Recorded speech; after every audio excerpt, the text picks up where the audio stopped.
হরে কৃষ্ণ, সকলকে ধন্যবাদ প্রণাম।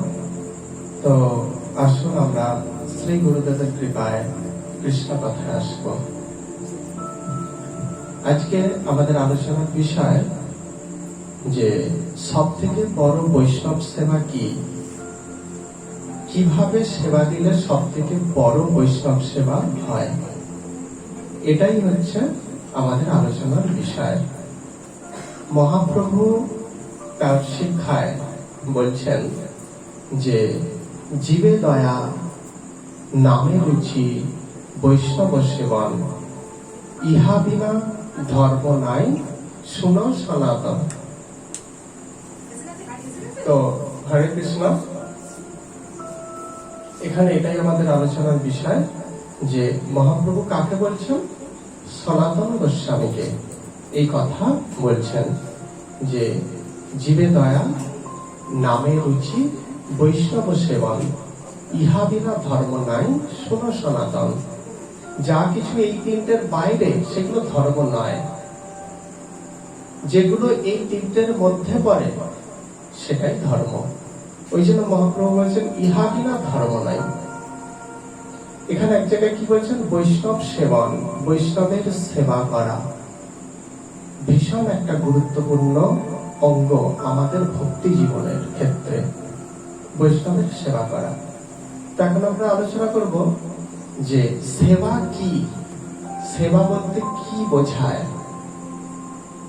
সেবা হলো এটাই যে আমরা যার সেবা করতে চাইব তাকে সন্তুষ্ট করা, এটাই হচ্ছে সেবা।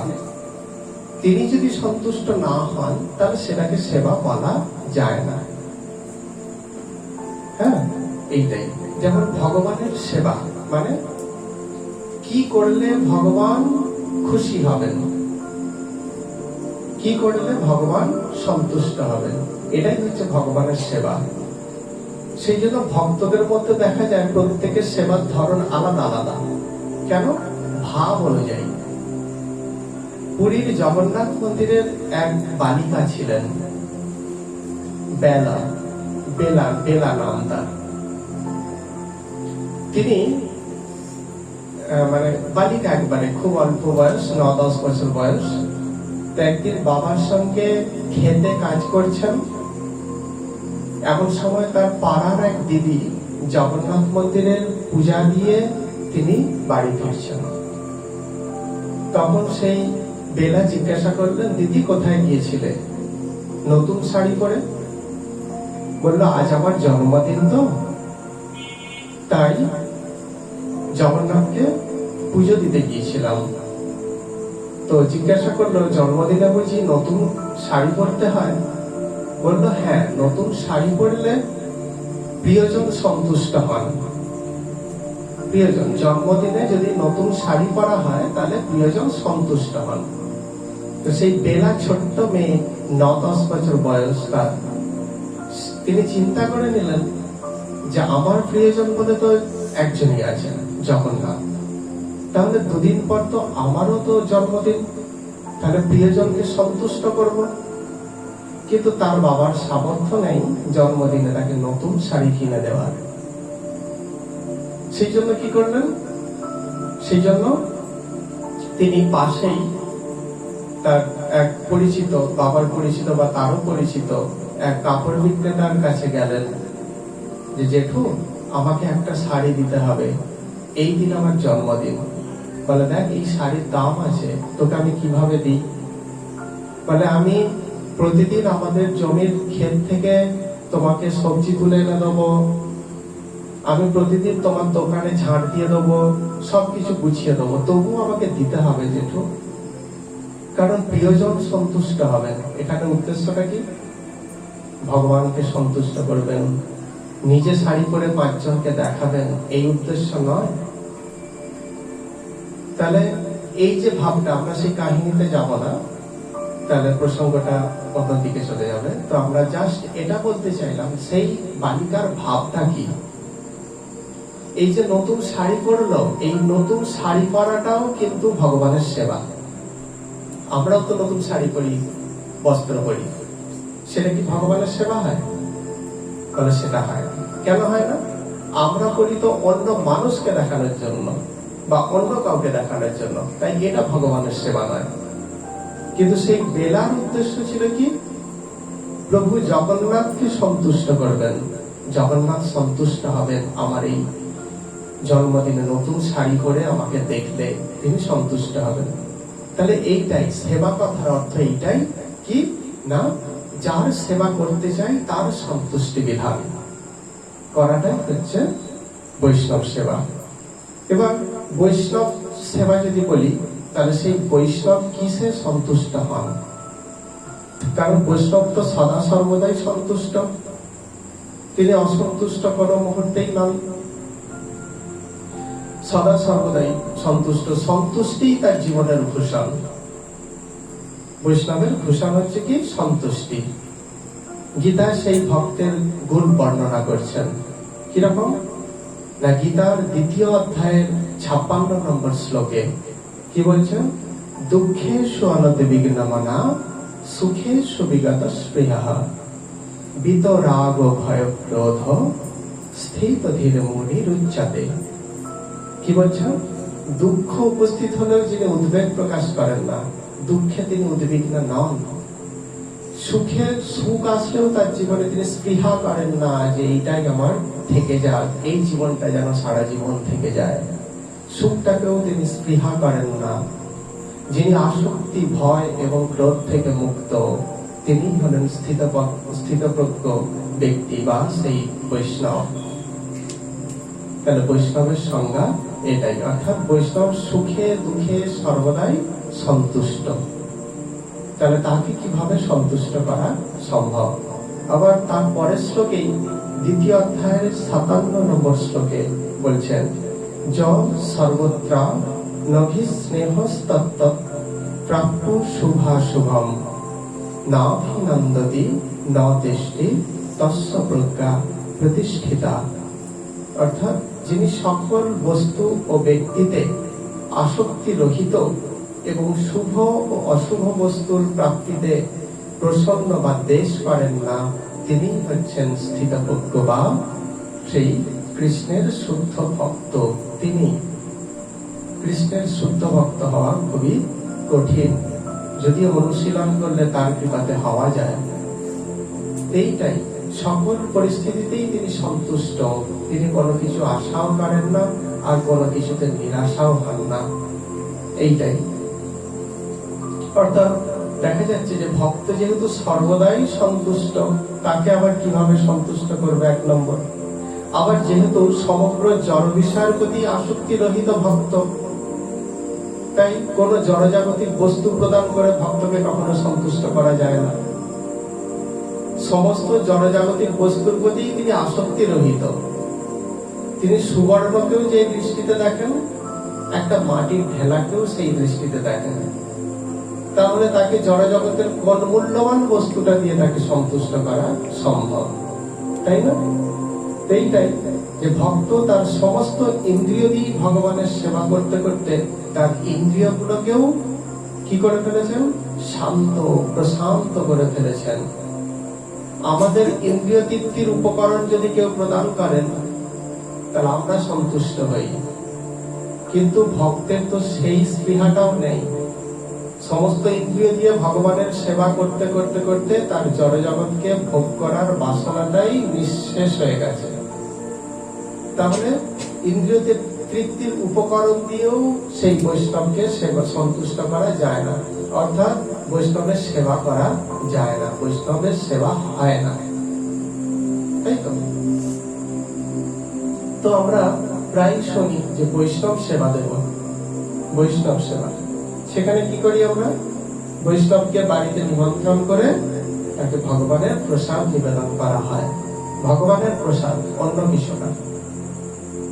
এতে কি হয়? বৈষ্ণব সন্তুষ্ট হন। কেন না, ভগবানের প্রসাদ মানে দিব্য, সেই প্রসাদ প্রাপ্ত হয়ে তিনি সন্তুষ্ট হন। এটা কিন্তু বৈষ্ণব সেবা, ঠিক কথা। কারণ বৈষ্ণব ভগবানের যে অপ্রাকৃত প্রসাদ সেটা সেবন করে সন্তুষ্টি লাভ করেন, তাহলে এতে সন্তুষ্টি প্রকাশ করছেন, তাই এটা হলো বৈষ্ণব সেবা। কিন্তু তাহলেও কিন্তু এটা কিন্তু সর্বোচ্চ বৈষ্ণব সেবা নয়। সর্বোচ্চ যে বৈষ্ণব সেবা সেটা কিন্তু না, এটা বৈষ্ণব সেবা অবশ্যই, কিন্তু সর্বোচ্চ নয়। কারণ বৈষ্ণব শুধুমাত্র প্রসাদ সেবন করেই সর্বোচ্চ আনন্দিত হন না। কথাটা একটু গুরুত্ব সহকারে শ্রবণ করবেন, তাহলে বোঝা যাবে যে শুধুমাত্র প্রসাদ সেবন করেই বৈষ্ণব সর্বোচ্চ সন্তুষ্টি লাভ করেন না। আবার বৈষ্ণবের পদ সেবা করা, এটাও একটা কিন্তু বৈষ্ণবের সেবা করা, কিন্তু এটাও কিন্তু পুরোপুরি সর্বোচ্চ বৈষ্ণব সেবা নয়। যদিও এই বৈষ্ণব সেবা, বৈষ্ণবের পদ সেবা করা একটা ভীষণ গুরুত্বপূর্ণ আমাদের মতো ব্যক্তির ক্ষেত্রে। কি হয়? বৈষ্ণবের পদ সেবা করলে কি হয় না, হৃদয়ের কলুষতা থেকে মুক্ত হয়। হৃদয়ের যে কলুষতা সেইটা থেকে মুক্ত হয়। তো এটা একজন শ্রদ্ধাবান ব্যক্তির কাছে খুবই গুরুত্বপূর্ণ, কারণ এর মধ্য দিয়েই সেই শ্রদ্ধাবান ব্যক্তির মধ্যে কৃষ্ণ প্রেম বা ভক্তি জাগরিত হয়। ঠিক যেমন পূর্বজন্মে নারদ মুনির হয়েছিল, বৈষ্ণবের সেবা করতে করতে করতেই তার মধ্যে সেই হৃদয়ে কৃষ্ণ প্রেম ভক্তি জাগরিত হয়েছিল, সেই বৈষ্ণবের সেবা করা। হ্যাঁ, কিন্তু মহৎ বৈষ্ণবরা এতেও সন্তুষ্ট হন না। কেন?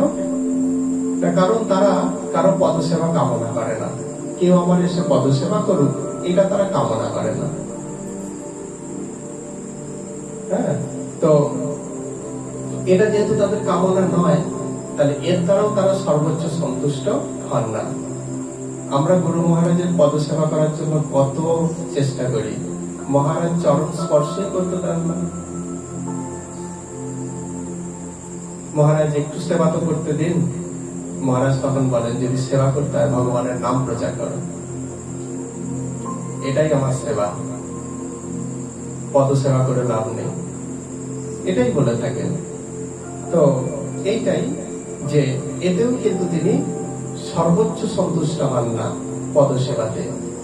তাহলে বৈষ্ণব কিসে সন্তুষ্ট হন?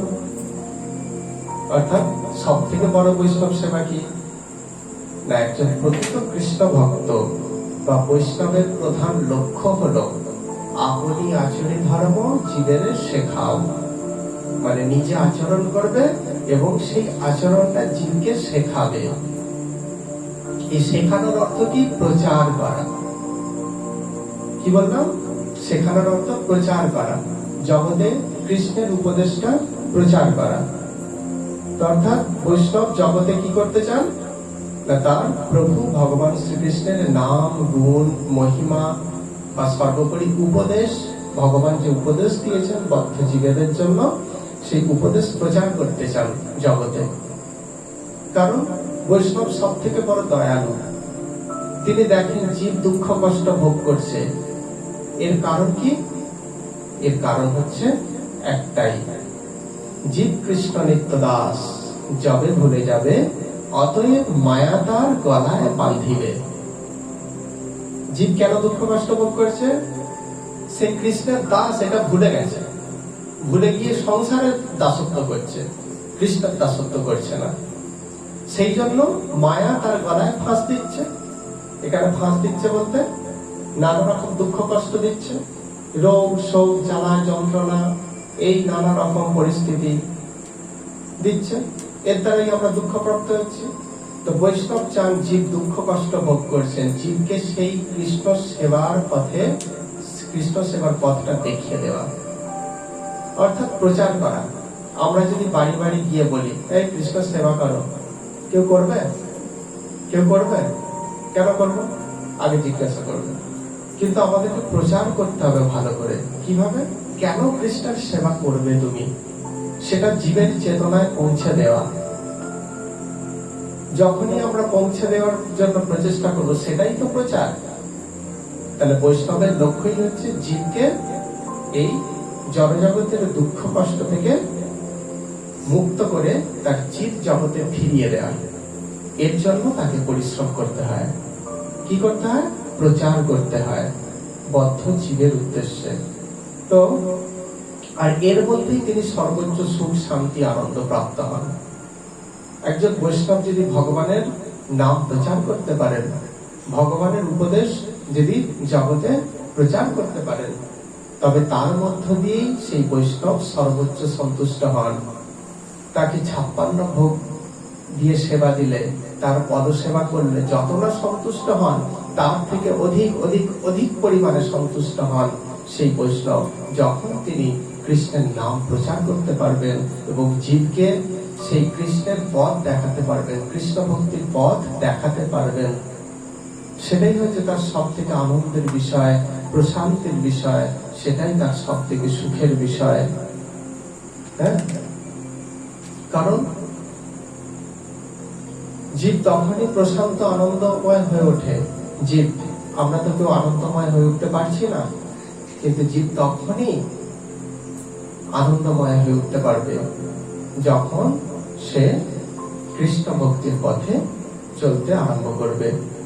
তো এই উদ্দেশ্যে বৈষ্ণব কি করেন? বৈষ্ণব জগতে প্রচার করতে চান। আবার আমাদের সমাজ এত অশান্ত, এত দুঃখপূর্ণ, যেন বর্তমান সমাজ যেই যার ভিত্তির উপর দাঁড়িয়ে আছে, সেই ভিত্তিটাই যেন দুঃখ, কষ্ট, যন্ত্রণা। তো এই সমাজও প্রগতিশীল হয়ে উঠতে পারে তখনই যখন মানুষ ভগবানের উপদেশগুলো পালন করার জন্য তৎপর হয়ে উঠবেন। তো বৈষ্ণব কি করেন? সেই তাদেরকে নিজের জীবনকে তুচ্ছ করে, নিজের ভবিষ্যৎকে অবজ্ঞা করে সে কি করতে চায়? সমাজে এই ভগবানের যে দিব্য উপদেশ সেগুলো প্রচার করতে চান। তাই একজন প্রকৃত বৈষ্ণবের চরম লক্ষ্য হলো সমাজে বা জগতে ভগবান শ্রীকৃষ্ণের উপদেশ প্রচার করা, সমাজের স্বার্থে, আমাদের নিজেদের স্বার্থে তিনি প্রচার করেন।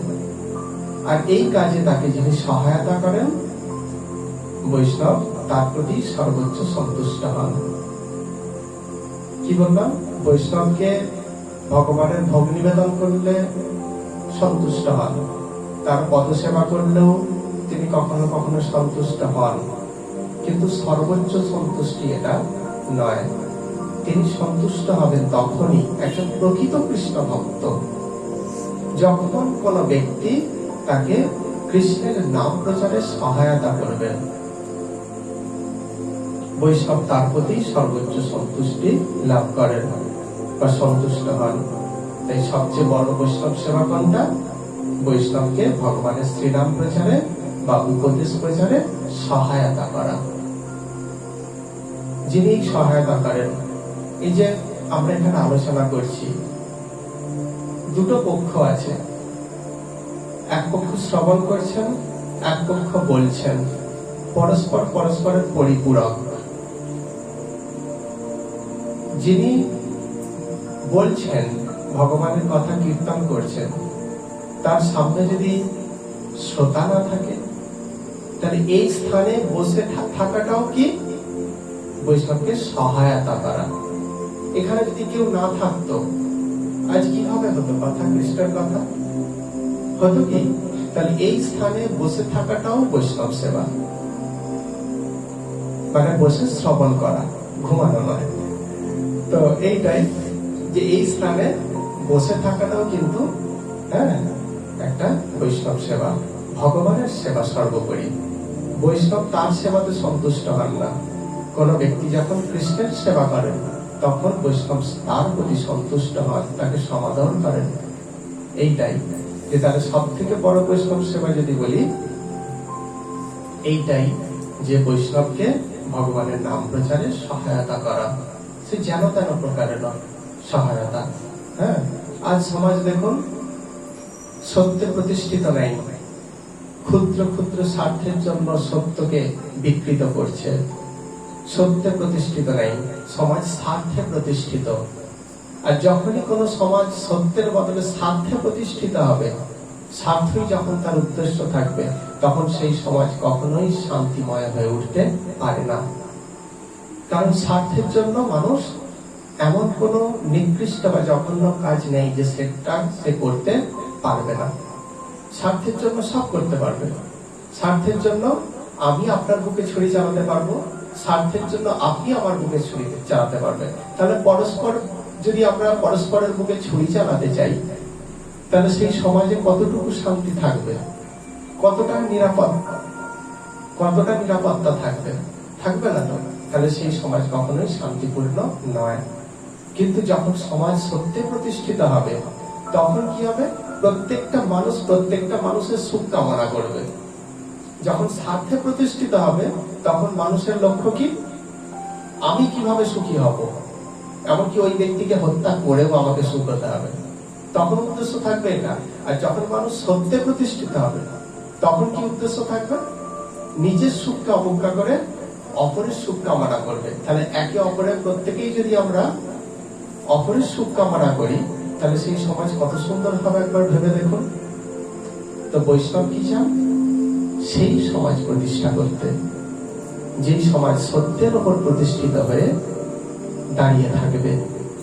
তো এই কাজে যখন কোন বৈষ্ণবকে কোন ব্যক্তি যখন সহায়তা করেন, বৈষ্ণব তার প্রতি সর্বোচ্চ সন্তুষ্টি প্রকাশ করেন বা তার প্রতি সর্বোচ্চ সন্তুষ্ট হন।